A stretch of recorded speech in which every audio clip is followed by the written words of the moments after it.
Hello, hello. My name is Miki Wright. I want to welcome you to Beauty Superstars Talk, your backstage pass to experts in beauty. It is February, and I am super excited. It's actually Black History Month, and I had an idea about 3 years ago to honor Black beauty professionals for a day, each day of the month. And I'm happy to say that I finally put all the pieces together, and Sunday introduced I Am Black Hair History. So please follow me on Instagram at Miki Wright, which is just MikiWright, and Facebook at Salon Biz Coach, Salon Biz Coach, to learn about some of the greatest artists in our history of the beauty industry. So it's been a true labor of love. So I'm happy to see it come out and get to share some of this with everyone. So there's another reason I'm actually so excited about this month. Tonight, we are actually launching the Salon Success Series with some amazing guests. The series is actually dedicated to the health and the wealth of the salon industry, including hairstylists, nail techs, skin therapists, salon owners, of course, and salon suites owners.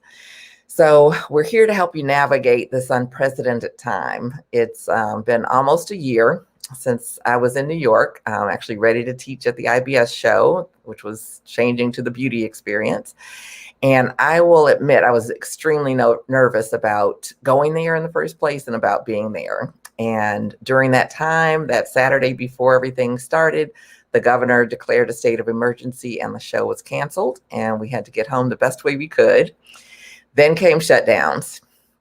And so no matter how you have fared financially, this past year has been challenging. It's been mentally, health-wise, you could say medically, emotionally, politically, racially, not only for all of us, but for our businesses, our teams, but in addition for our clients as well. And as we all know, being behind the chair, they bring us all their stuff, whatever that looks like. And so what is a salon owner to do? So that's what we're here for tonight and all of this month. So before I introduce my guest for tonight, who I'm super excited about, I want to tell you about what's to come.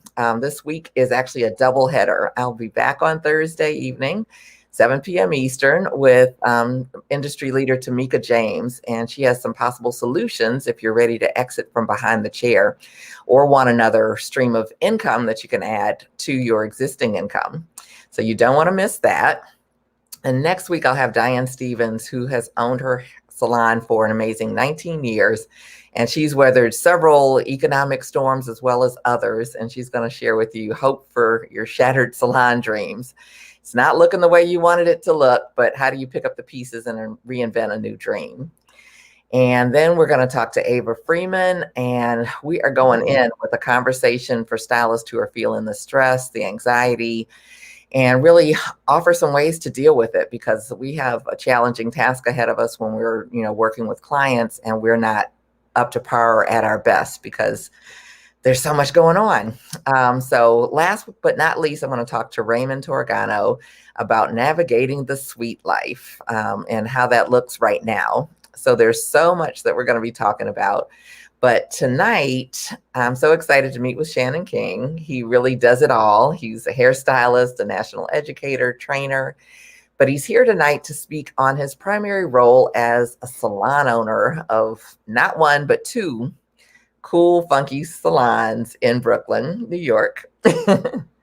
And he and his wife also have a coaching business. And so they've been helping salons from across the country to make sometimes difficult decisions about how to proceed forward. So you'll get to hear his story in just a few minutes. And so if you're here for the first time, I say welcome and thank you for being here. And to everyone else, welcome back and thank you for being here. I'm super grateful. And whether you're watching live or watching the replay, I invite you to stay tuned. I am actually very grateful that every week I have the privilege and the pleasure to meet with so many amazing Black beauty bosses. You okay? Yeah. Okay. Absolutely. Good. We want you. I got this ready. Yes. But each week I get to meet with so many amazing Black beauty bosses, and they are truly making their mark in the beauty industry. So I want you to know that we're just getting started. This is more than a podcast, more than an interview show. It's actually a movement to encourage Black excellence, entrepreneurship, to preserve our history, and to bring healing to our industry. And tonight will be kind of mind-blowing, I have a feeling. And there's still some exciting things that are yet to come for 2021. So stay tuned. And you may be wondering, how did Beauty Superstars Talk get started? And it was actually born out of the tragic murder of George Floyd and the racial tensions that erupted thereafter. It actually quickly spilled into the beauty industry. And for anyone who doesn't know, it's like after churches, it's still one of the most segregated industries in the country. And so during that time, I actually had the honor to attend a couple of Zoom calls where there were some top Black artists, and we were able to meet each other and share stories. And for many, there was pain over subtle and not so subtle racially charged events, but they didn't let them stop them. That's why they were there. And I left feeling so inspired and with the sense that people just have to hear these stories. And so I've expanded my platform to provide a safe space for Black artists to tell their own stories. And again, my name is Miki Wright. I want to invite you to subscribe to our new Beauty Superstars Talk podcast, which is on Apple, iTunes. And I'll leave a link in the comments as well, so you can follow us there. But please, tell your friends, and you can follow us, on Apple under Beauty Superstars Talk, and under YouTube under Miki Wright. And so if you're already on YouTube with us, I want to invite you to subscribe and ring the bell so you won't miss an episode. And I've had the pleasure of doing almost everything you can do in the beauty industry, including starting out as a struggling hairstylist, becoming an award-winning hairstylist, and per Salon Today magazine, owning one of the 200 fastest growing salons in the country for 3 consecutive years, actually. Thank you, Shannon. And as well as I've been able to help thousands of other stylists and salon owners to get more clients and make more money as a national educator. I'm also second generation in the business, with both the mom and sister in it as well. And you could just say that I love the beauty industry. I'm super grateful for its legacy of entrepreneurship. And so without further ado, I want to welcome my guest and share just a little bit about him before we jump right into his story. So, hey, Shannon, welcome. What's up? What's up? How are you, Miki? I am doing fantastic. I'm super happy that you're here. I want to share a little bit about you, and then we're just going to dive in. So, Shannon King has served as an ambassador for large manufacturers on stages across the country and around the world. These experiences make Shannon's ability to inspire fellow stylists to explore their creativity and build on their technical skills. King also developed a curriculum for classes. He trains trainers who implement the curriculum. His energy and passion for learning makes his programs effective. And he says people learn better when we're having fun. So we're going to have some of that tonight. When he's not teaching, he consults on video and photo shoots. He's served as a company spokesman for education trends and techniques. He demonstrates his special gifts in classes as small as 10, main stage audiences of 10,000, and trade shows drawing over 90,000. So it seems he was predestined to be a hairstylist. So we'll have to hear more about that as well. He was actually born in Baltimore to parents who were both stylists. King grew up in the salon industry and, eager to follow in his parents' footsteps, began working in Baltimore straight out of beauty school while attending Towson University for business. Early in his career, he became an educator. And recently he worked New York Fashion Week and was on the Oprah show doing makeovers, which is pretty cool. He's led the education team for the largest ethnic hair care company in the world, with a very talented team of salon professionals and session artists to deliver world-class education to salon professionals and consumers alike. He consults and works with the KO Salon organization as a creative development consultant, and Goldwell and KMS as a national artist to the brands. As a national artist, he works on the national shows at the World Class Academy and in salons all across the country, of course, when we could travel. Shannon always goes back to the salon as owner-director of Hair & Company, or Hair & Co. Hair Co. Brooklyn, Hair & Co Brooklyn Salon, and says he loves being behind the chair. That's where it all starts, and that's where it all comes together. So with all of that said, welcome. Thank you so very much. Miki, thank you so much. I'm honored. I'm honored. And I'm also just grateful to be here with you and with anybody that's and everybody that's joining us. You know, first and foremost, Miki, you're amazing. Yeah, well, thank you. Wow. You are amazing. You do so much to bring light to our industry. Also, light to the Black salons and the Black artists that are Mhm. here. And you know what? Um, we want to celebrate Black History Month, but I think you do it every single day. And Mm, I know that I try to, and I look to, and you know what? I have to tell you, you succeed. mm. So you're amazing, and thank you for bringing everyone to light. So I think it's amazing. Yeah, well, thank you so much. I really, really appreciate that. And I do I try see to those go. awards behind you, so I'm jealous. I tell Okay. you, I've been blessed to have quite a few actually, so I am I grateful. see. I know them all, so I know.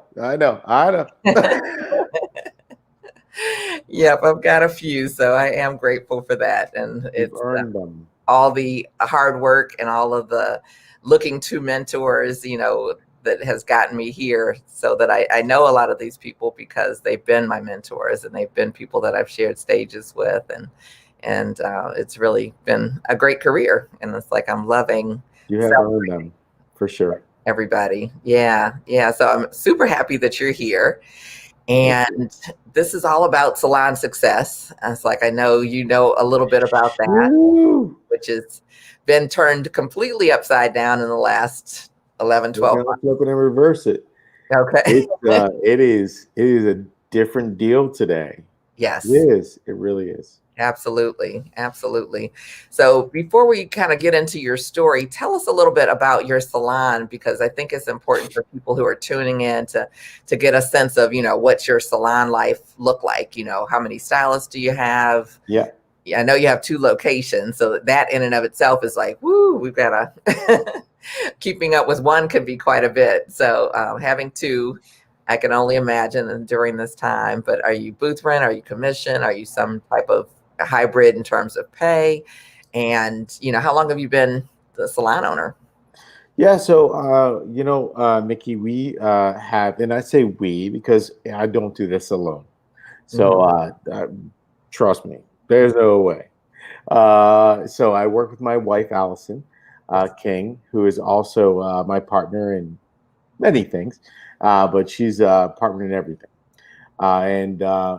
We have two locations here in Brooklyn, New York, and we are commission.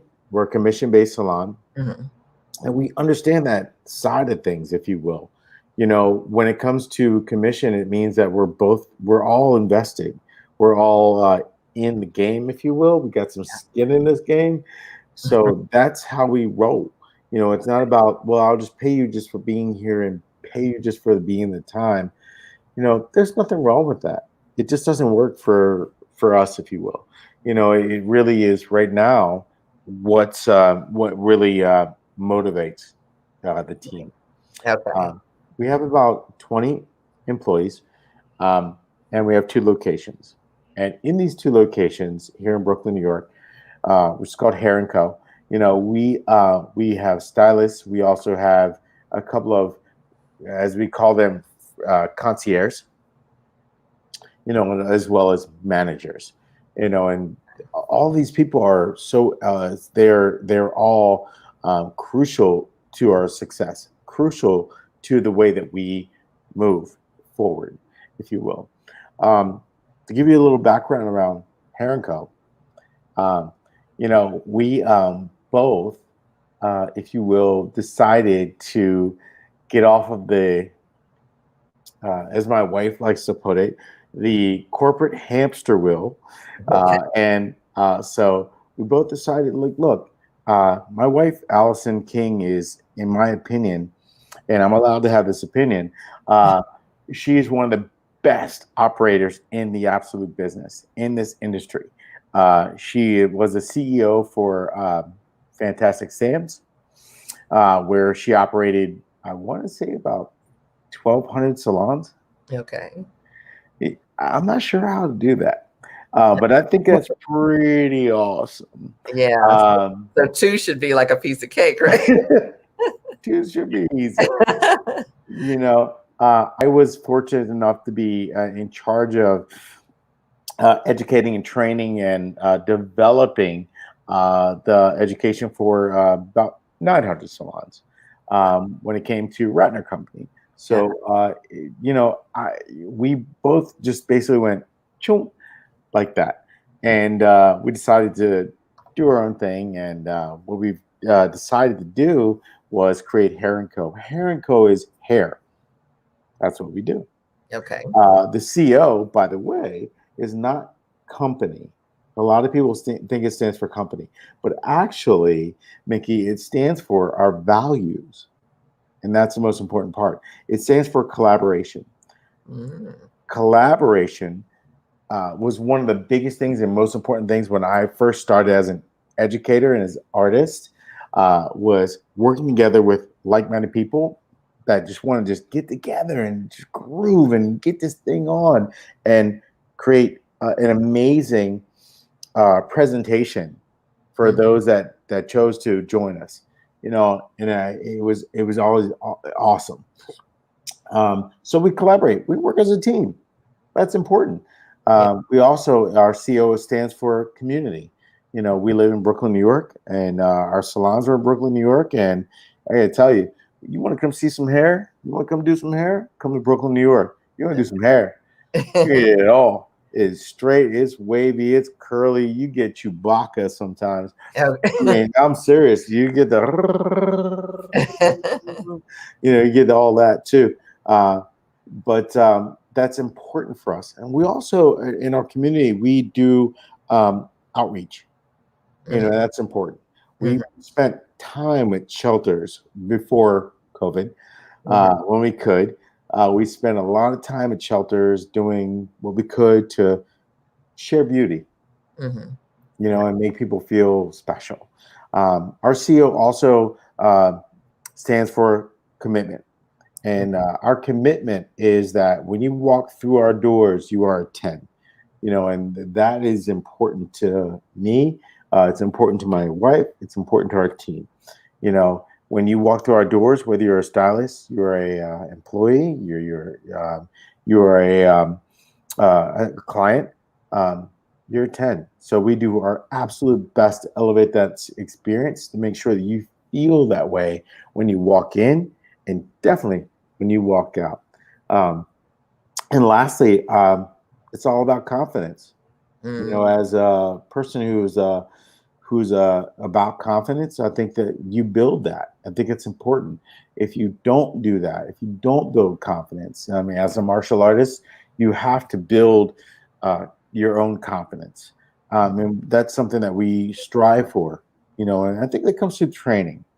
I really do. I think it comes from training and knowledge and information. So we do probably about 3 to 4 times more of training than the national average when it comes to our salons. You know, and that's because it just drown people in information. I think it's important. So like another class, I'm like, yeah, another class.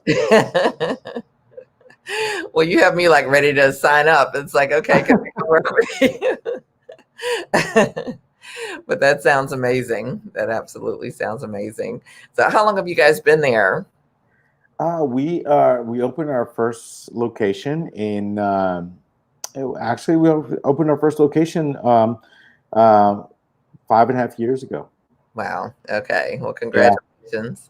Thank you. The second one? Our second location about a year and 3/4 after that, which is insane. Okay.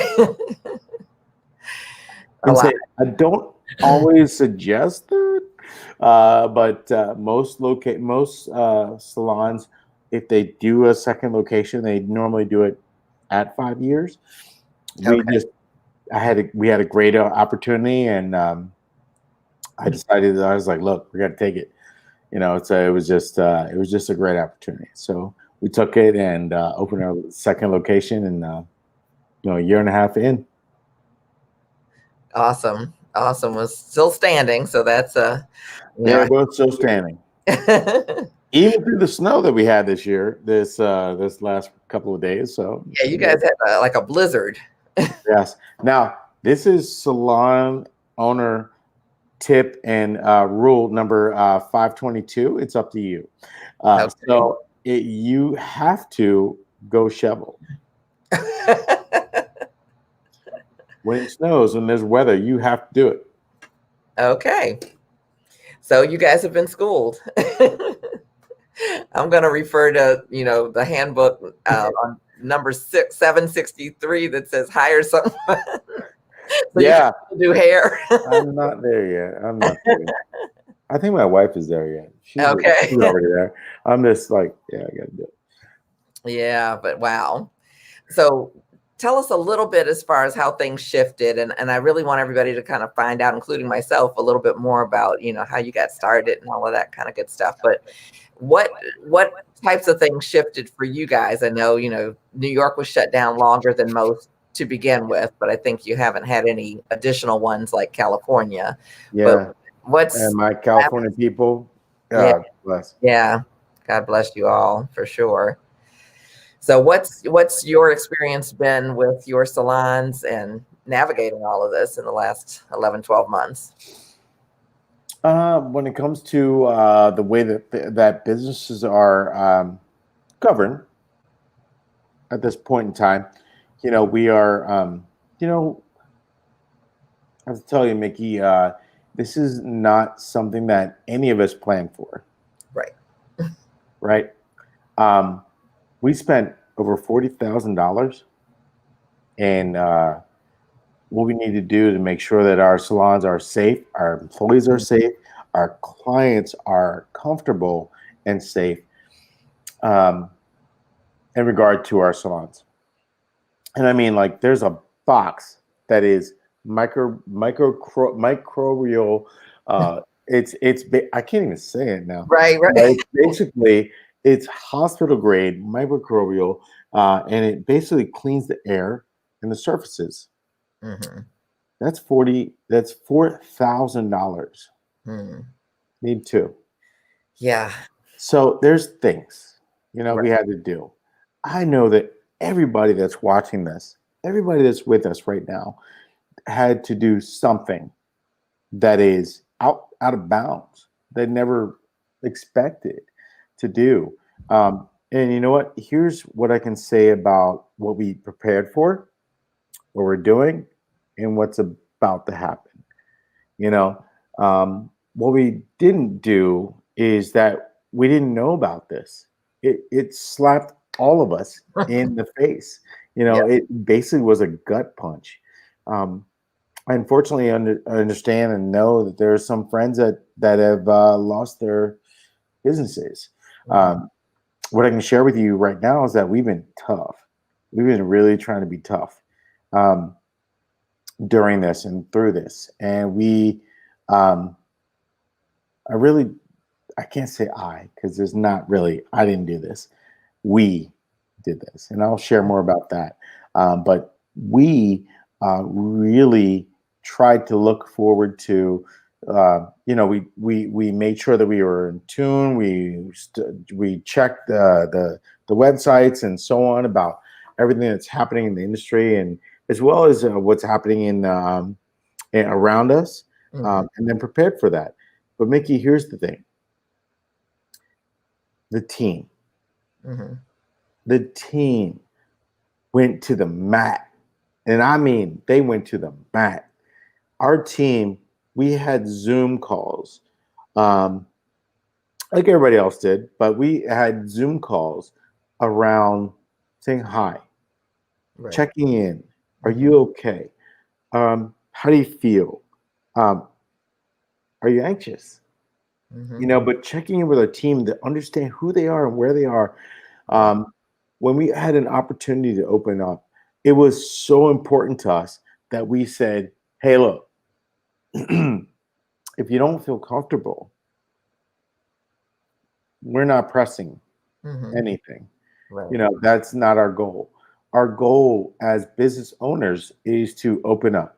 our goal as salon professionals, stylists, to take care of each other. And that's what we wanted to do. You know, we had some folks that were like, you know what, I just can't do it. There was a couple that just said, I can't do it. We also had some rogues that were like, I'm gonna do my own thing and do not even my own, just my own thing. Not like not what you think. But I mean, they went left and they tried to damage our business. And I hate to bring up that sour side. However, it's real. Right. But I will tell you is that what we did is what happened was that we tried our best to inform our team, to load our team with information, with knowledge, and speaking to them about a different way to do this business. And I can share tons about that. But really what it was about, like, how do we consult? How do we approach? How do we do our daily tasks, you know, and so on? And how do we sanitize, how to clean and do all the other things that the rest of the community really wants to see from us. But we our whole point was about, you know, our team. They went to the mat, and I mean, I'll tell you what, you can't do this without a strong team. Right. Absolutely. Our team was solid.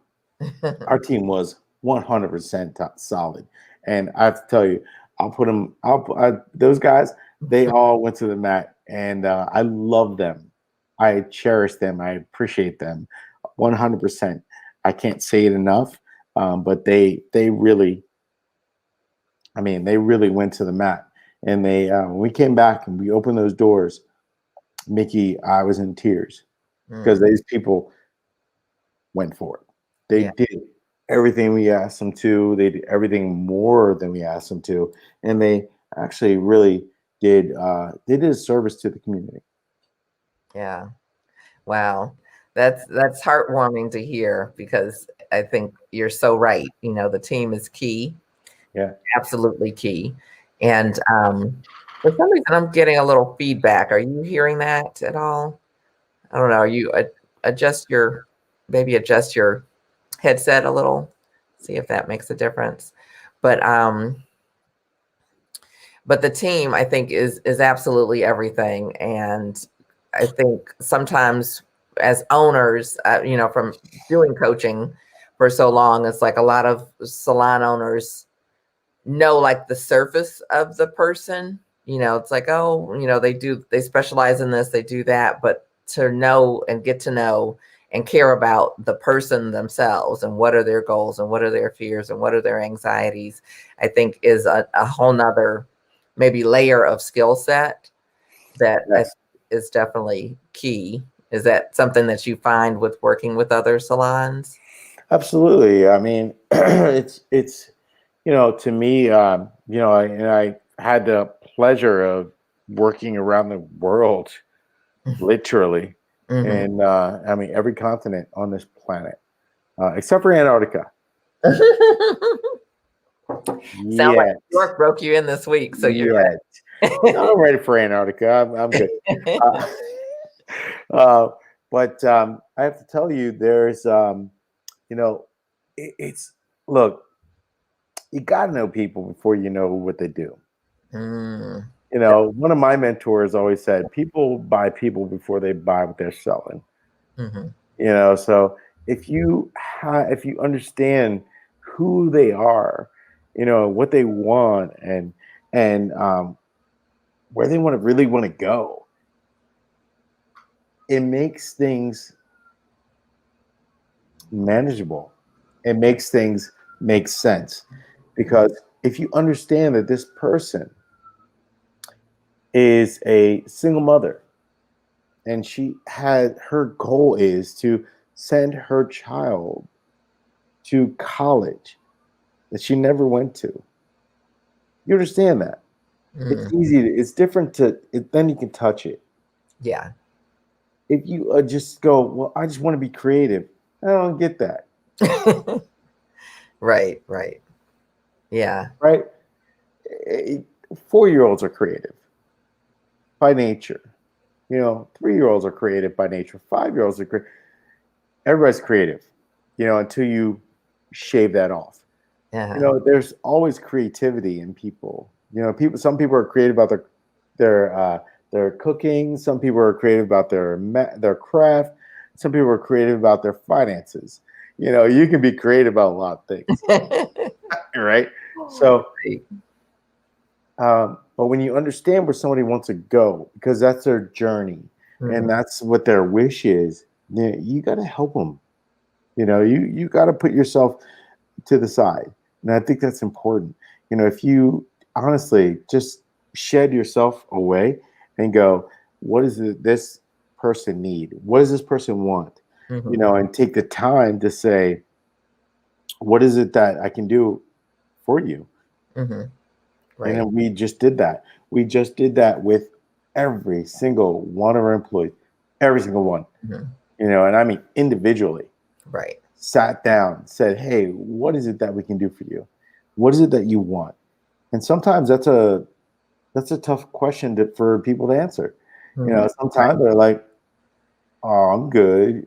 Like, yeah, you are good. How do we achieve great? Right.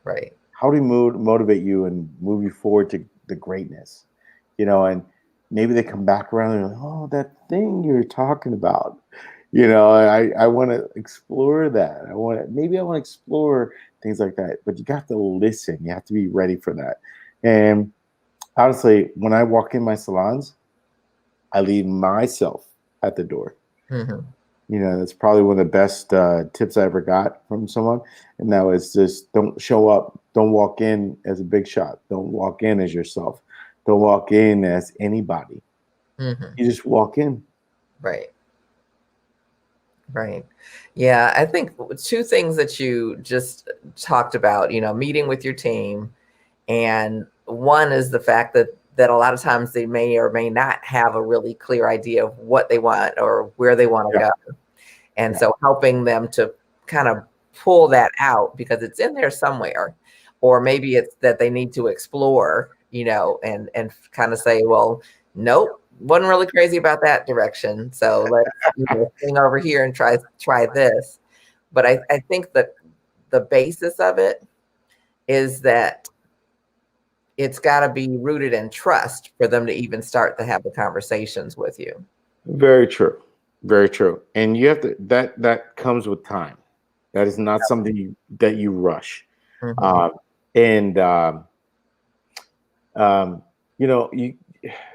so many things that I have thoughts about. But Miki, there's, I love this conversation. There's, first of all, there it is trust, and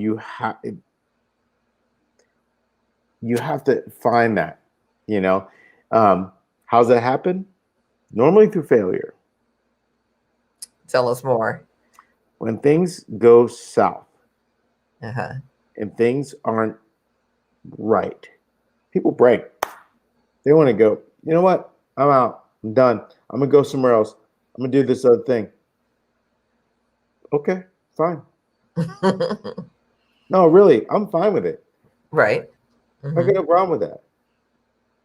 What happens when people stay? Well, that in that instant, and they go, okay, I'm in this. I'm going to do this. That next moment is a moment where they just go, I'm open. And when they're open and there's trust, that happens. What you've delivered, what you've prepared for them, it better show up. And that's when it's proven. Now, here's the other flip side of that, is that it happens both ways. When I have to be open and honest, and I have to be open and honest. When I don't like something, I say it. When I love something, I say it. If there's something to celebrate, you have to say it. Like, look, this is Black History Month. I'm going to celebrate it. We're celebrating it as a salon, as a team, as groups, you got to say all these things.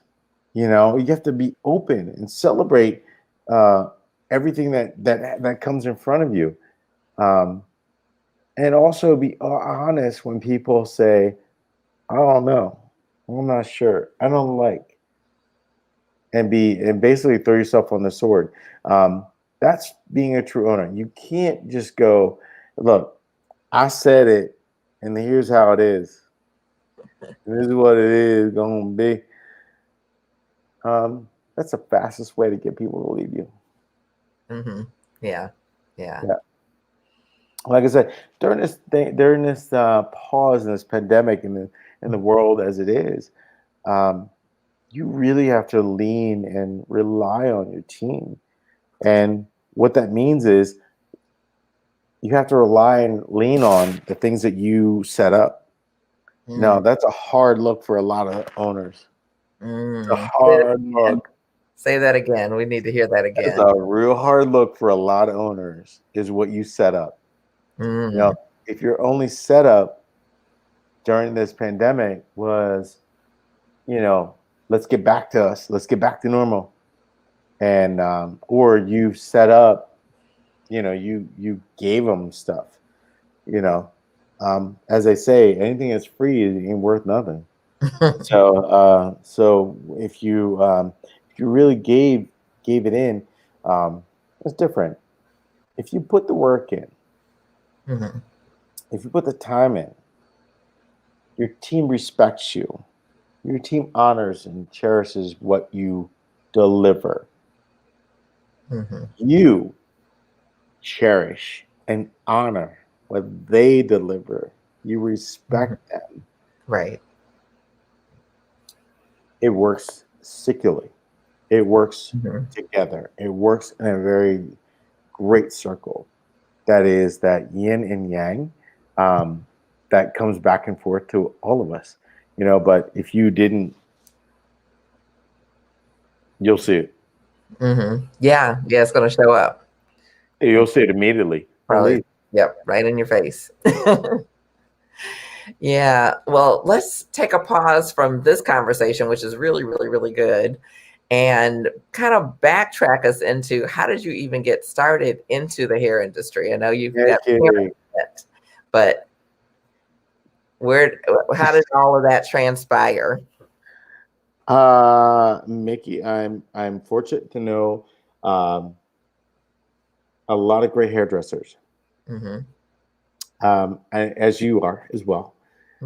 And two of them are my parents. So I really love them for I was introduced to hair early. My twin brother Sean and I grew up basically my parents in Avery Salon in Baltimore, Maryland on North Avenue. So we grew up. I mean, I can remember waking up to like McDonald's big breakfast and like burnt hair and stuff. I mean, it was like it was a situation in the back room. Oh yeah. I still do towels to this day because it's what you do. Right. If the towels are dirty, you need the towels for your business. Clean the towels. Yep. Nobody's above that. I'm not above that. Yeah. You have to do it. So my parents actually met in hair school. Oh, wow. That's a cool story. They're crazy. They're both crazy. My mother is my sensei in martial arts. She's my teacher. My father's my hero. He is, I believe, superhero. That man never said no. I watched him build our house that we grew up in with his own hands. Recently I had somebody on Facebook tell me that, I grew up blessed. I was like, yeah, I did grow up blessed. And they were like, you grew up like blessed. You weren't never poor. I was like, oh, we were poor as shit. But I did grow up blessed because I had parents that were soldiers, parents that were amazing.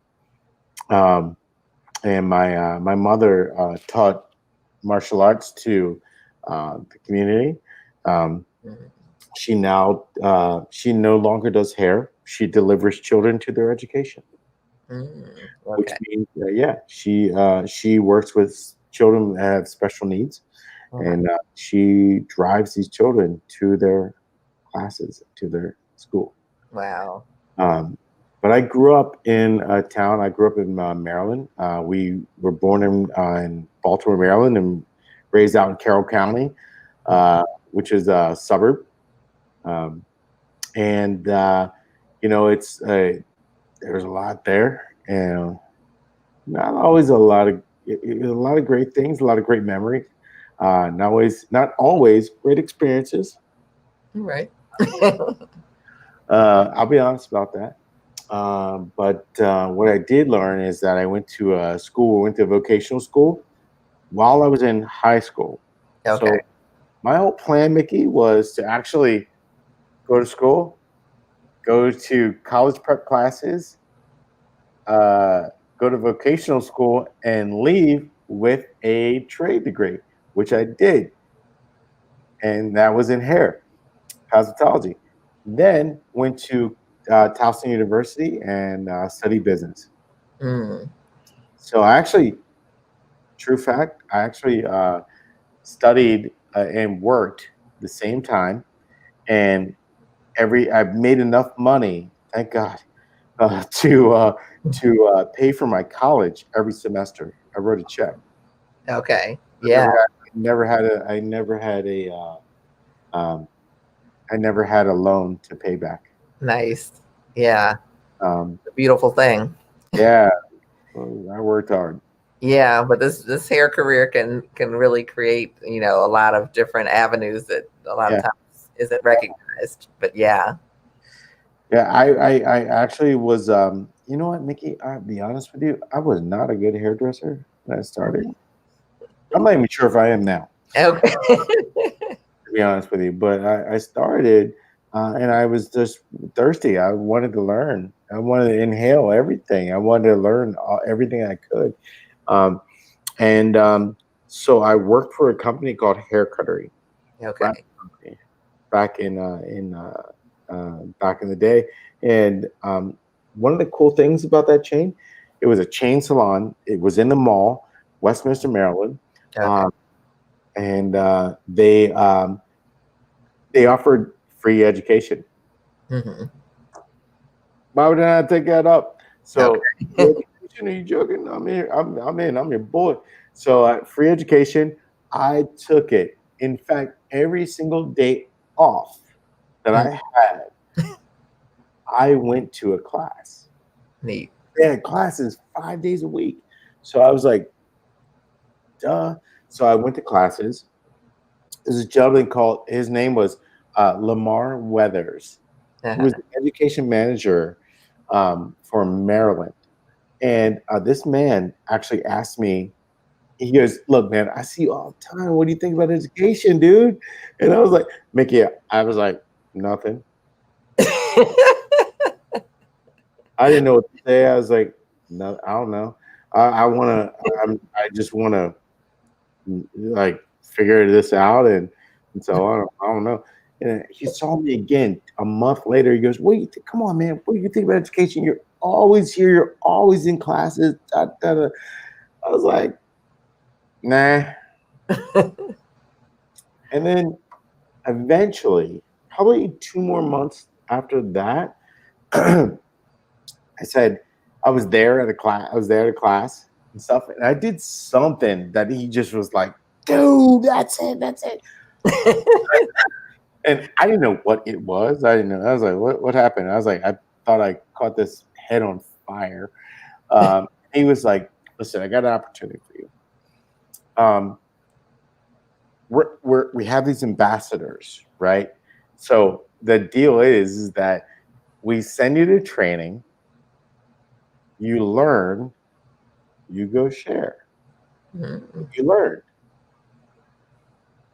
and we'll pay you. I was like, pay me. I was broke as a joke. I didn't have no money. I was honestly, I was fighting for $1. I was Okay. like crying. I was scrapping for $1. I never grew up in money. Uh-huh. So we, I didn't say I was poor, but I know we were broke because I know that we lived for 2 years in a 4-wall shack. Mm. But poor to me doesn't mean like, it means something else. Like we were emotionally rich. We were mentally rich. We were solid, spiritually rich. Great. You know. So, but I didn't have money. We didn't have money. But we showered when it rained. Okay. Ask my brother. It's a true story. Okay. But this gentleman said, "Hey, look, there's an opportunity for you." So, I was like, "All right," I took it. And I got trained by some of the best people at Paul Mitchell, and I thought it was amazing. And from there, I got bit by the bug, if you will. I loved education. I was like, wow, I'm learning all this stuff. And then I get to share all this stuff. And they're like, oh, by the way, we'll give you some money. I was like, hey, shoot, I'll take it. And not for nothing. But, what that's done for my salon is that I embody information and education. I think I promote it. I always will, and will celebrate it. It's so important.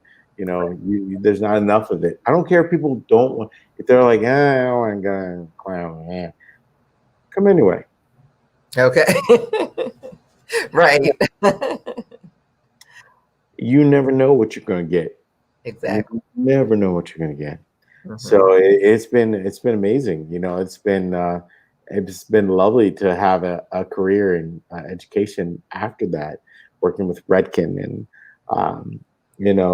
Matrix as a global director of education, and Sofshin Carson as their head of education for the world, and Wow. even for and as well as with Goldwell, now as a global ambassador for various tools, and being part of their the KMS team, where we focus on styling and trends, and cutting, and Goldwell, where we focus on color, so in styling, and so in hair care. So it's been I've been blessed, if you will. Yeah.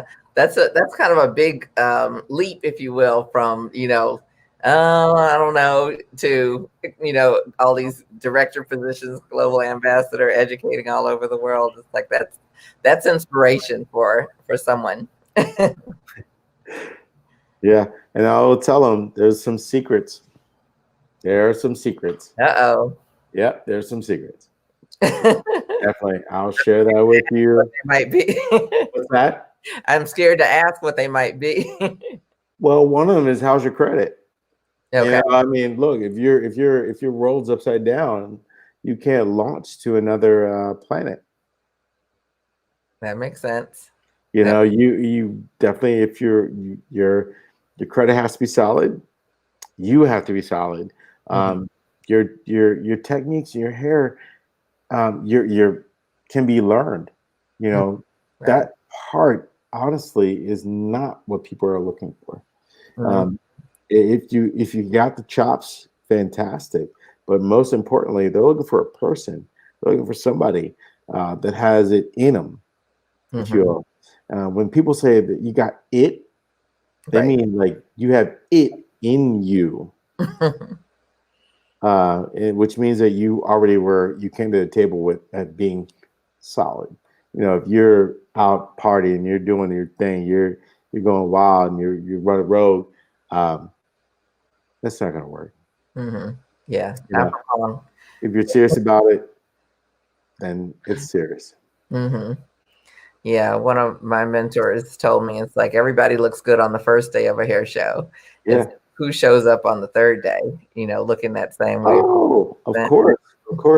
We have a 59-day rule in my salon. 59-day rule. We'll see you in 59 days. Okay. At 60, you are somebody else. I guarantee it. any salon owner that's watching this or seeing this and so on, you know what I'm talking about. So in 60 days, you will see somebody else. When you meet them for the interview, you meet the representative. Right. You meet who's presenting them. We always do a trial. Always do a trial. Always do like a run through, if you will. Shadow. You know, shadow and see what happens. Shadow again if you don't like it. Right. If it's about hair, have them do a test. You know, don't take their word for it. Don't take their Instagram for it. Never. Right. Have them show up and produce it. And then after that, it's really about like, okay, good. And then, by the way, you can put this in your place that, and in your salons that you go, hey, look, man, in 58 days, we can both part ways. Yeah. Yeah. Right? If that's your handbook, if you don't have a handbook, that's a whole nother conversation. Whole nother conversation. You have a solid handbook. My wife is relentless on this thing. Yeah. So you have to have a handbook. You have to have something that says, here's who we are, and here's how we do it. And when people sign that, they agree to that. You know, not only just the agreement to do work and be a part of your business, but here's how we do this business. You know, and so in 58 days, if we don't feel like things are working out, we're going to have a conversation. And we could extend it. We could also cancel it. You know, but I tell you what, at 59 days, you will see who they are. Yeah. You should be ready for that. Yeah. Yeah. It's like I teach a course on hiring, like how to do the hiring part, and definitely interview dance is definitely, you know, that's, you know, I said the whole process is all I want to know is who am I going to be working with? I don't know. I don't want to do an interview like you're thinking about an interview. Yeah. You know, I remember someone telling me like, you know, in an interview, like we went through our values and stuff and the salon culture and so on. And then they were like, well, here's what I want to do. That was their next right phrase out the jump. And I was like, I honestly stood up and left. I don't pull punches. Let's not waste time. Exactly. And my wife was like, you just left? She literally said, you just left. And I was like, yeah, I left. Because there's no reason to take this further. We're just wasting oxygen and air and space. So yeah, I'm with you. With you on that. It's like, yep. How they say when people show you who they are, believe them. You better believe it. Maya Angelou. Better believe it. For sure. So it's so excited to expand Black History Month with you and celebrate it. Yeah. This is the beginning. It's like I've done some of the posts and stuff, and the response has been really, really cool. And so awesome for you guys to meet some of the other folks that may or may not have heard of. So we live it. It's Brooklyn. Okay. We live it. It's Brooklyn. Yeah. So stay tuned for tomorrow. I've got a surprise for you. Oh. But if you could just share with us, like you work with various salons in various parts of the country, and I know different parts of the country are experiencing different things. What are some of the biggest challenges that the salons you're working with are struggling with at this point, or are, you know, for some people, this has been a really good financial season, although for some and maybe a lot, it hasn't. So where are the folks you're working with? Yeah. So Miki, our salons are our Hair Co BKLYN, BKLYN, and our consulting business is Beauty 360 Consulting. And you know, I work a lot on the artistic training side of things, technical side of things, and my wife works with me on the business and culture side of things. So what we've seen, quite honestly, is this. It's quite honestly, it was your first question. It was about, how do you sustain through a pandemic? And none of us know. We Mhm. don't have an answer. Okay. We're figuring out an answer, though. Yeah. But what I can share with you is that some of the biggest struggles that I've seen is that people are walking out. Their Stylist. stylist, Okay. Uh-huh. as well as client count, is low. Okay. Client count is your lifeblood. You Mhm. know, if half your salon leaves, but you still have the same client count, you're fine. As long as you can handle that Right, flow. right. The volume. Uh-huh. Yeah, the volume. The tough part is, like, clients are like, what are you doing, regardless of I mean, there's many levels to facilitate, to work through. One is, first and foremost, keep your base. A lot of the times clients are our clients for consulting are asking about, what do I do with my team when they're trying to leave? They're ready to roll out. I'm like, you know, you can't keep that stray dog, if you will. Uh-huh. If that dog's ready to run, he's ready to run. And what you need to do is make sure that you nurture and you take care of the team that is solid for you.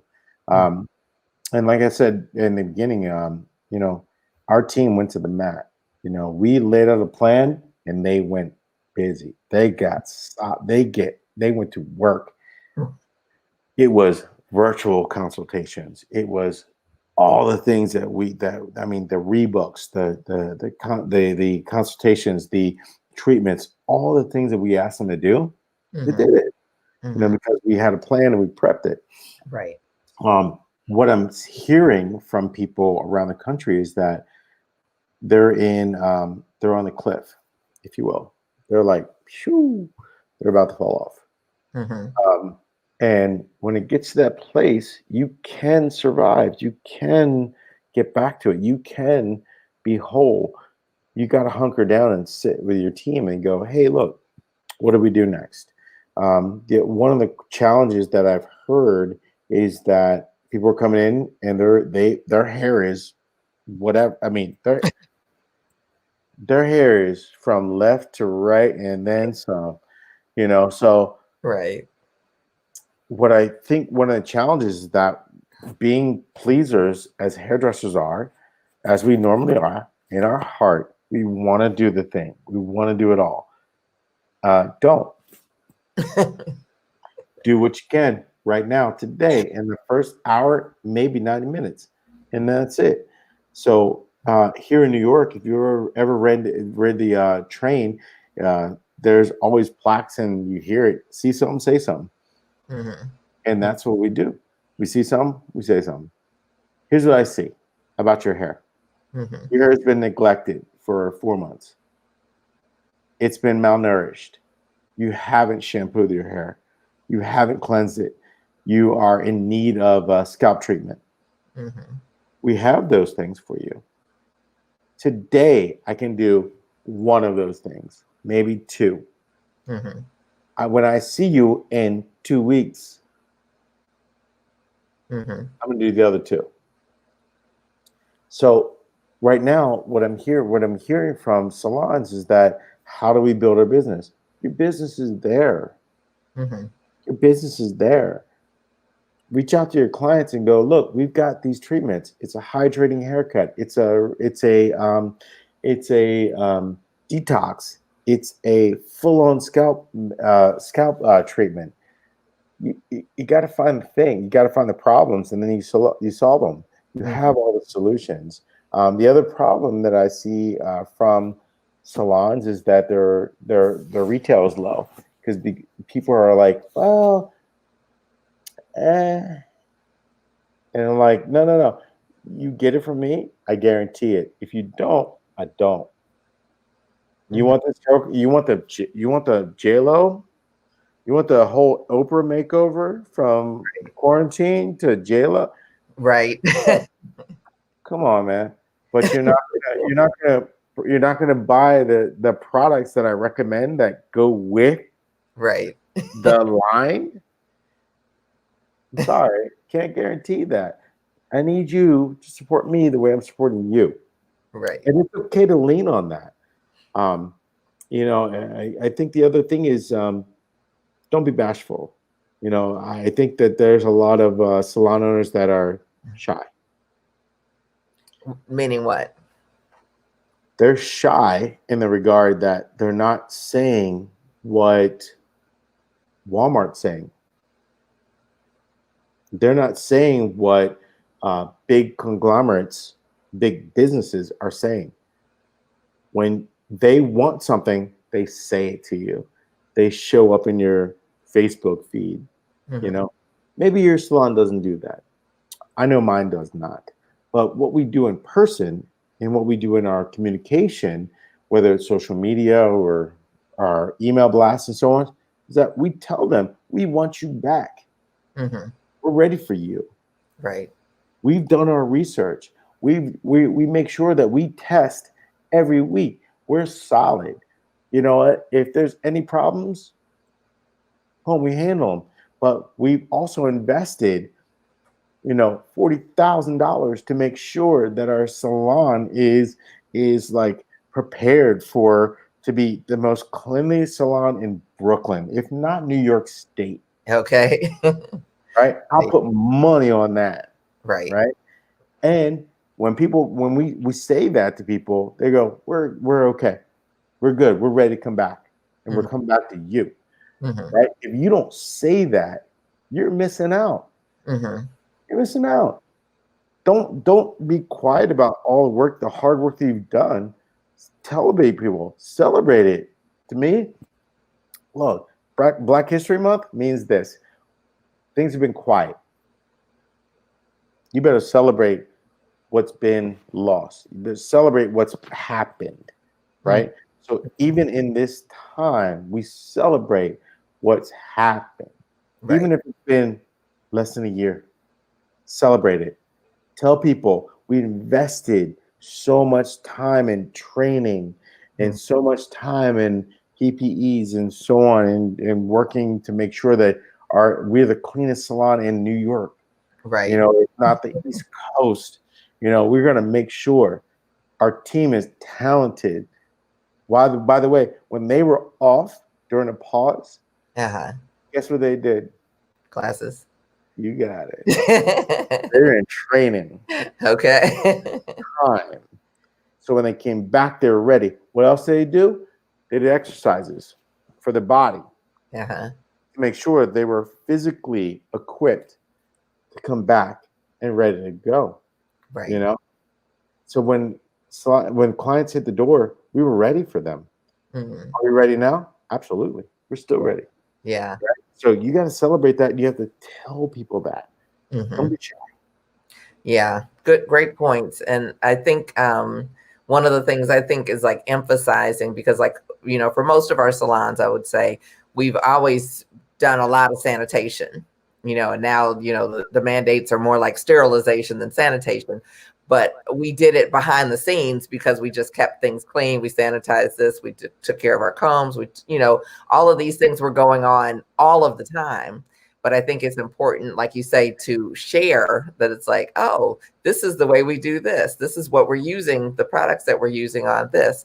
This is how we do that, so that people are really seeing that you are making those extra efforts, even if it's not necessarily extra, that it's visible to them, so that they do have that sense of, it's like, okay, this is going on, rather than wondering, did they clean that? Yeah, absolutely. We walked through, our concierge walks through with like spraying like alcohol and like stuff. He's like, hey, our concierge are so clean. They're like, they're in your face clean. They're like, what's up?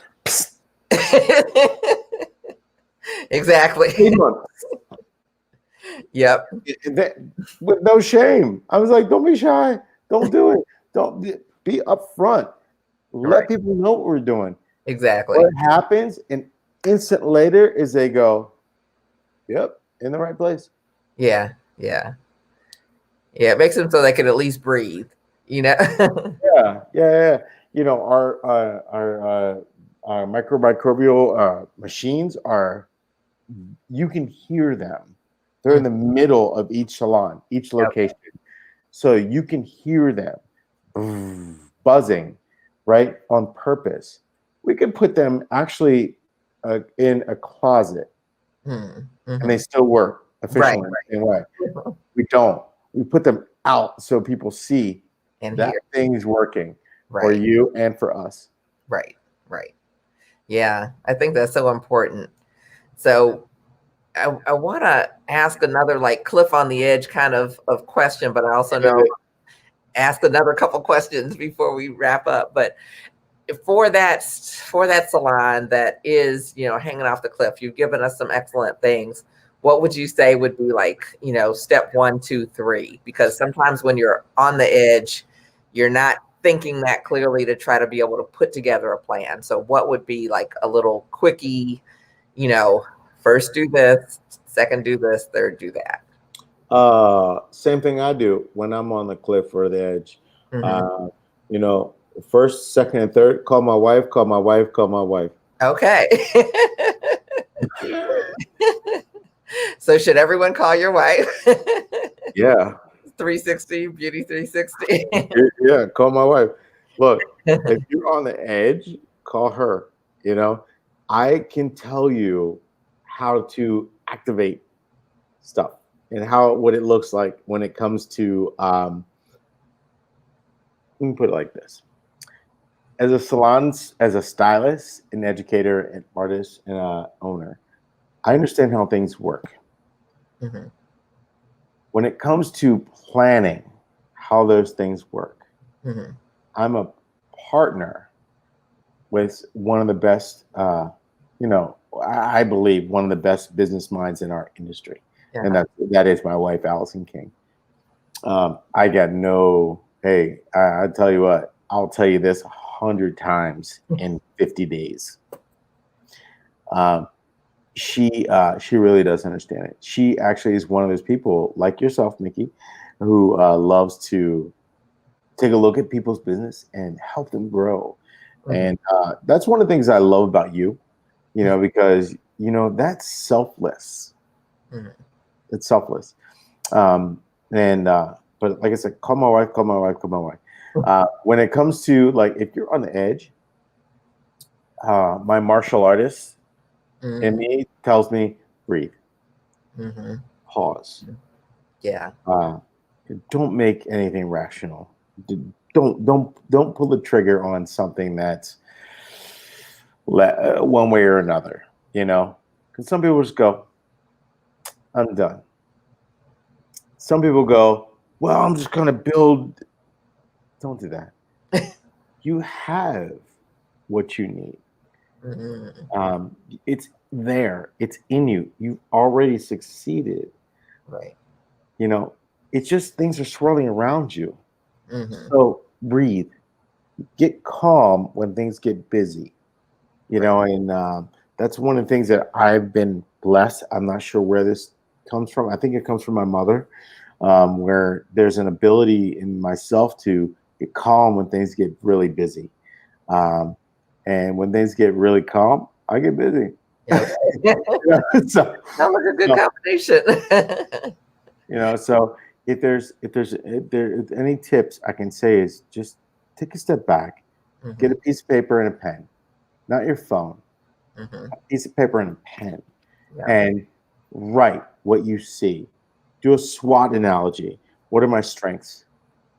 What are my weaknesses? What are my opportunities? And what are my threats? SWOT, right? When you identify those things in any business, you can walk into any business and understand, you know, here's how it's going to work. Here's what's happening. Here's what's coming to me. And here's my opportunity. Same thing happened for, you know, there were coronavirus, vaccines that were happening, drive-through. Like there was a site.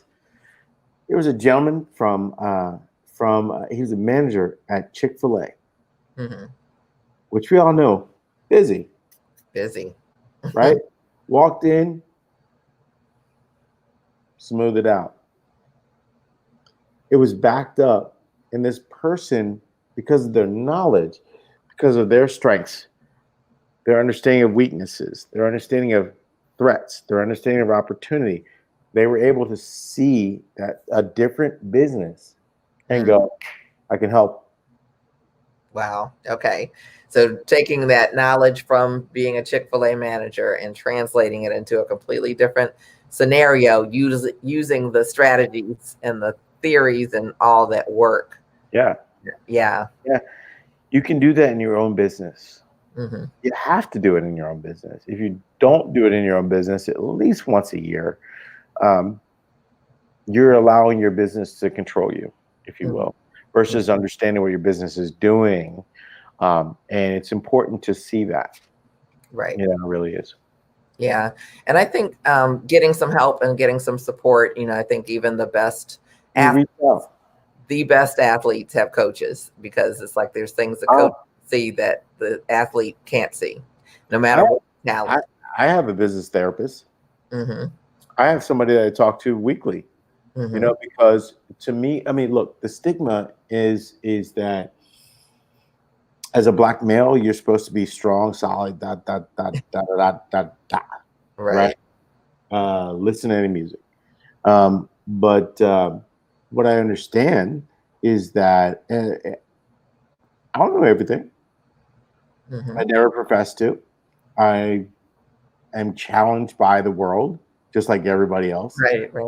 And what's important is that when I lay one location on the shoulder, another location on the shoulder, another business on this, consulting business, and then having a beautiful wife, an amazing daughter, and all the other things that I want to do in the world. Oh, and by the way, gotta do some hair. Right. Gotta make people happy right in front of you. Uh-huh. It's a lot of pressure. Yeah. But I work with a business consultant. I've worked with a business therapist. I know, like I said, that the stigma is like, don't do that. You shouldn't do that as a Black male. Mm-hmm. Am I allowed to say the word? Bullshit. Just said it. So, but do yeah. it anyway. Do it for you. Do it for other people. Yeah. Right? Get some coaching. Get some help. There's out there. If you're in your head and you're thinking, I should do this, I'm not should do, write it down. Get it out of your head. Yeah. And then look to other people like yourself. Call Miki Wright. Call Miki Wright and be like, Miki, I got an idea. I got a thought. I need some help. Help me out with this. Right. You'll give them that. You'll give them that support. And that's what's important. Speak to a therapist. This is a different time in this world. So you're not supposed to be equipped for this unless you are 100 years old. Okay. And then you're maybe 100 years old, you've been through this before. But you were only an infant. Yeah. You were a baby. So it's okay to reach out and get some help, man. Like and talk to people and be like, what's up? And by the way, your friends aren't professionals. True. Your friends aren't professionals. I mean professionals. Speak to professionals. Yeah. Right? Because and they're worth the time. They're worth the investment. And that's what honestly it's helped me and our business. It's about going outside of myself and going, what else can I do? What should I think about? How should we approach this? Blah, blah, blah. And when my coach tells me, and that's how I talk to him, he's my coach, when he's like, well, how about this angle? And I'm like, oh shoot, I didn't think about that angle, because I'm thinking about it like me. He thinks about it like everybody else. Right. So that's a whole nother opportunity. Absolutely. Yeah. Definitely. And, for anyone, listening to this, it's like, just be sure to like tune in to these conversations, because I say, it's like, to be the best, you have to hang out with the best. And I get to do that each and every week. And there's just so much wisdom that's on all of these interviews. And so please, inundate yourself with positivity, inundate yourself with other people's experience. I feel like if someone else has bumped their head, do I really have to bump my head to learn, or why don't I just learn from them? So Yeah. Like my friend, my hero, Floyd Kenyatta. Wow. When he was on, I was like, you have his number? Oh my gosh. Miki, I mean, he was one of the first first Black people I saw on stage. Oh, okay. Uh-huh. And I was like, it was him, Kevin Michaels, I believe. And, when I saw him, and Sam Burns, who is not white, who is white, but he thought he was Black. Either way, he works the same. So it was so cool to see this man who I was like, he's like the Barry White of hairdressing. And I know everybody says that probably about him, but he was so smooth and so cool. And next thing I know, he had his own iron. Uh-huh. And I went, you can do that? Okay. Yeah, exactly. You can make your own iron? You can make your own tools? Right. I was like, wait a minute. I know that people think that the industry is already saturated in this, that, and the third. And I will tell you, it isn't. They're missing you. Whatever it is that's in your mind, in your heart, if it's really in your soul, you can do it. You can provide it. If it's a salon, if it's a training opportunity, if it's education, if it's a tool, you should go for it. You should look into it. And I think that there's an opportunity for every single person in this world, Yeah. to do something cool. Yeah, absolutely. Absolutely. And to speak to what you were talking about, the mind blowing of, seeing, Floyd as this, just great Black man who, like you say, is smooth as silk, to have a line and have that idea pop up is why I think it's so important for us to share these stories. I had 3 of them. Representation matters. Yeah. It's like we see people that look like us. It's like, oh my gosh, it's like that's possible. It's like so. Yeah. Cool. It wasn't until him that I saw anyone else make, aside from my father and my mother, who had a salon in Baltimore. I watched my father build the house that we grew up in with his hands. Right. So I knew you could make things. I'm not ignorant to that. I'm not naive to that. And I know what hard work looks like. But I also know that we lived in a 4-wall shack for the entire time that house was being built for 2 years. With 0 plumbing. When I saw someone like Floyd Kenyatta and watched this man, and then he was like, well, I feel like you should just do this with an iron. And it's the best thing ever. I had 3 of them. I had to have them. It was just as an homage, if you will. I still have one. Oh wow. That's huge. I still got one. Yeah. Look, it's gonna be like the Floby. I think it's gonna be worth like I might take a picture of that. I'm not sharing. No, I'll share. I'll show you a picture. Yeah, I'll show you a picture, Miki. But it's like, it's so cool to go that this person decided to make this thing to make our industry better, right, from his mind's sight to us. And I think that everybody's got that in them. And I think if your deal is about salons, if you are a salon owner, you've already done it. Yeah. you already done it. Now just keep going, keep capitalizing on it, keep working that so that you can do it in the best way possible. And I think, like I said, you got to reach out to folks in the industry that you trust and that you understand, and also reach out to the ones that you don't know. Mm-hmm. Right. Reach out to the ones that have information that might surprise you. Allison, when it comes to Beauty 360, she will walk into a salon and be like, "Where's your P&L? You better have it." And she will get on it, and she smokes a P&L more than.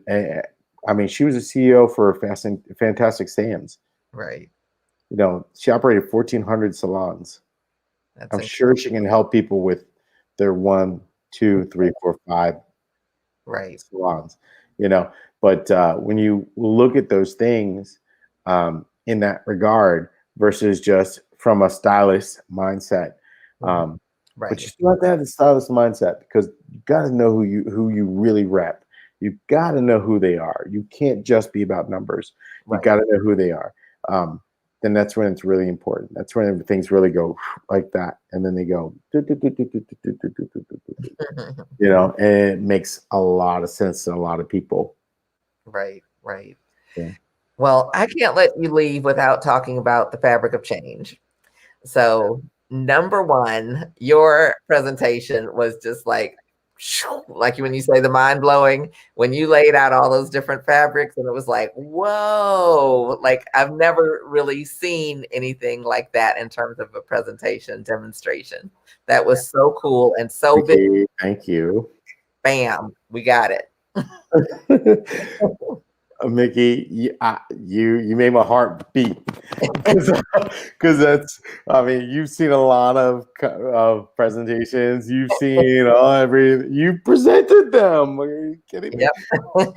So for you to say that is very kind and very there. Thank you. Yeah, that was phenomenal. But what was it like to be part of that? From the outside in, I can share with you, but what was it like from the inside out? I'd love to hear from the outside in, because I was in it, and I was like, my thought was, what can you share? And my thought also was, be real, be like honest in who you are, and authentic. So I know that's, I'm being authentic right now. I'm real right now. I'm not polished about a lot of anything. But I will tell you that my thought was, what can I share with someone that's just curious, that's just interested? How can I work with this? How can I work with something I haven't, something that I haven't touched? And then it was about touch. Oh. So touch. And I thought about touch. And I thought about, like, I can talk about hair, and I can talk about different surfaces and things like that, but what is something that people touch? I'm like, oh, they touch their clothes. They touch their fabric. Wait a minute. Hold on. And that's where it came from. Wow. So it was like, we all have jeans, we all have denim, we all have cotton, we all have silk or satin, and many other different fabrics. And I was like, well, that's what hair feels like to me. It literally really does, and then my thought was, how do you change the fabric? If that's the fabric, how do you make it? If this is cotton, how do you make it silk? Or if this is the cotton, how do you make it denim? Or how do you make it velvet? How do you make it leather? How do you make it whatever it is that you and your client want it to be? And it comes down to product, and comes down to technique, and so on. And that was it. And a lot of times I think that, and I know you and I've had this conversation, but it's about, like, people are like, well, what hair type is this? I'm like, oh, Wait, what's it feel like? You know, what's it feel like? So like, what simpler thing than just like fabrics like silk, Yeah. cotton, denim, burlap, or Mhm. leather, or felt, or whatever you want to pick up, you know, but what does it feel like? And if you actually think about that fabric itself, Mhm. it's the same things you want in that fabric you'll need in the hair. So in Mm. other words, if your hair feels like silk and you want it to be fuller, thicker, feel like denim, what do you need? You need protein, you need volume. So then what products do you have that do that? Oh, well, I have this shampoo, this conditioner, this treatment, these styling products. Maybe it's a retexturizing service for volume, you Right. know, or oh, maybe your hair feels a little bit more like denim or like burlap or whatever, and you want to make it feel a little bit more like cotton or silk, you Mhm. know. And oh, wow, we have products for that. We have treatments for that. I can give you a hydrating haircut. I can give you a treatment that's smoothing and silkening, you Mhm. know, or keratin and so on. And here's all the styling regimens that you're going to need. But you got to find, I mean, when you make that correlation, it's like, boom. Yeah. Yeah. That was very, very, very cool. Very cool. And I'll just share, from the outside looking in, that day was kind of mind blowing for me. Ah, For anyone that doesn't know, it's like the Fabric of Change was an ooh, event that was put on virtually during, well, I guess you could say after the George Floyd in tragic murder, and it was put together by, correct me if I'm wrong, but I believe Redken and Sam Villa. Sylvia. Okay, the two companies kind of teamed up. Sam Villa and Tippy Shorter hosted it, and it Yeah. was all Black presenters for a full day Yes. of Hired. talking about texture and showcasing African American Black artists who, kind of a presentation to the whole community of the beauty industry. Yeah. For me, I honestly was honored to be a part of it. You Hmm. know, Sam is one of my mentors. I worked with him for 12 years, Okay. and I love that man, and I love what he brings to the industry. I love what he does. Uh, Uh-huh. and one of the cool things that I thought was interesting is he was like, you know, I was like, Sam, what do you want me to talk about? He goes, just do you, brother. That's all he said was just do you, brother. And I was like, okay, I can Okay. do Like, that. I can do that. I can do that. And what I want to do is talk about, you know, what's gonna go. You know, we talk about stuff up here, like the Mhm. C4 hair, like 4C hair, and 3B, and da, da. Look, some people don't know what that means, Right. right? So my goal was to go, okay, we're gonna talk up here. Let's not talk up here. Let's get this up here and bring this down. Like, let's get things a little closer. So that was my goal. Like, how do we get this up and this, like, get things closer, just Right. to have an understanding about hair? Because Mhm. I mean, the real reality of it is that if you work in 4C hair and you work in 3B hair, sometimes you'd never touch one. Mhm. Mhm. True. True. I had a gentleman in a blow drying class, in a finishing class. He had been doing hair for 30 years. 30 years. He Yeah. never round brushed Right. straight hair in his life. Yeah. Yeah. Till that day when I said, look, let's do it like this. And he was like, he goes, but I can do this with my textured hair clients. I go, yeah, it's hair. Yeah. Yeah.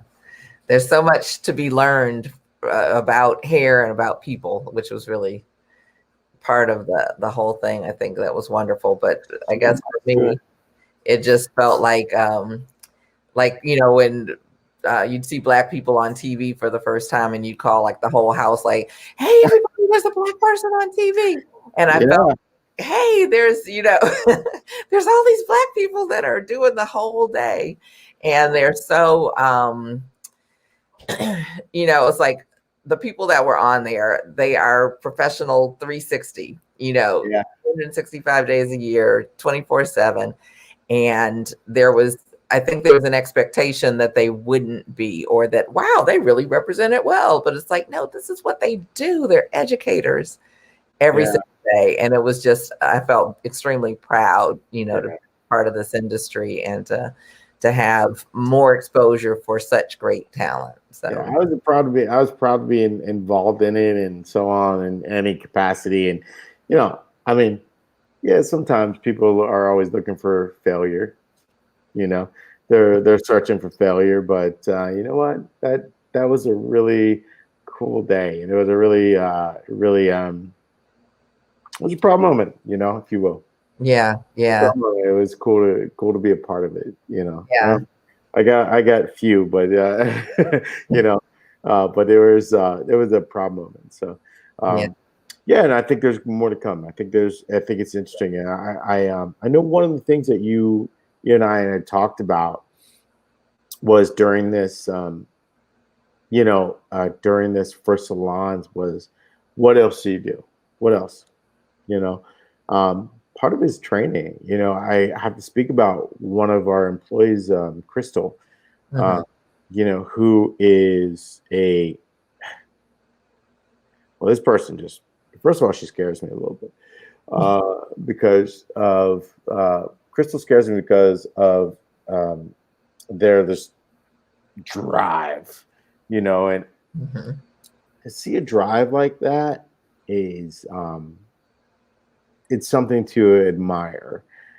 When you are shut down for 4 months in a Mm. pandemic, or a year or 6 months or whatever it is, yet there's a person that takes it on in themselves to do their own self motivation, their own self education, their own goal setting. Right. You have to acknowledge that. You have to really pay attention to that, uh, Mhm. and to watch them bloom and do and level jump, like go from, we have levels in our salon. Okay. Mhm. Stylist two, senior, lead to, director. When you go through that, you do it in 13 weeks. You spell overachiever, right? That person's going places. Excuse me. When you do that in 13 weeks to jump like what? Because there was a focus, and like I said, when you come back from this pandemic and so on, and if you've really done your work as an owner and as a coach, and you've done your work with your team, and they come back and they show up like that, that is like, how do you not celebrate that? How do you not honor that? Acknowledge. And acknowledge that? That's it's huge, because that is something that you sparked. You didn't throw fire on it. You didn't throw the wood on it. They did it themselves. Mm-hmm. Right. When they do it themselves, you really planted a great seed. So, but you got to look at it that way. You got to look for Yeah. those things. Yeah. And that's leadership. That's great. Yeah. Great asset to the team. So definitely nurture. Yeah, I mean, like I said in the beginning of this conversation, is that, you know what, I didn't do any. Look, the team. It really comes down to the team. It really comes down to the people that work with us at Hair Co. Brooklyn is they're exceptional. Yeah. They're really solid, man. And even if we had people in the past that have left us or moved on or grown out of whatever, it's they're still better, I think, for being with us. Yeah. Yeah. And I know that. I know that. Um, We also know that one of the things that we really are focusing on now is growing our team. And as we grow our team, we're growing within. So it's tough for us to go, oh, we'll bring in somebody new. We'd rather like a new stylist, you know what I mean? That maybe they have a book or a reputation, whatever. We'd rather grow our own. We've had so much success doing that. Yeah. It's tough to negate. It really is. Yeah. Yeah. Well, that's really powerful. I'm so glad you were able to join me today. It's like I think we covered a lot of ground. So I pray that it was helpful for salon owners out there, for hairstylists, anybody that's in the beauty industry, that you took away something or take away something that is maybe that light bulb moment. Maybe there's something, a little thing like, oh, I never thought of it like that. But I pray that that's the case. And it's like, I encourage you to drop us a note, a comment, and just say, what stood out to you about today's conversation. But we've got a ton of comments. So I apologize to everybody. I'm going to have much time to show much, but I'm going to try to get get some of them in here. Everybody's been so wonderful. Let's see. Tony Kozar says, hello, brother and sister stylists. Hey, Tony. What's up, Tom? And JD Richards, hello, Miki and Shannon. Oh my gosh, I love JD. Oh my god. And Lewis. Oh my god. One of the best ever. Sherry Bowman Daniels, hello, everyone. It's like we've got some great hellos.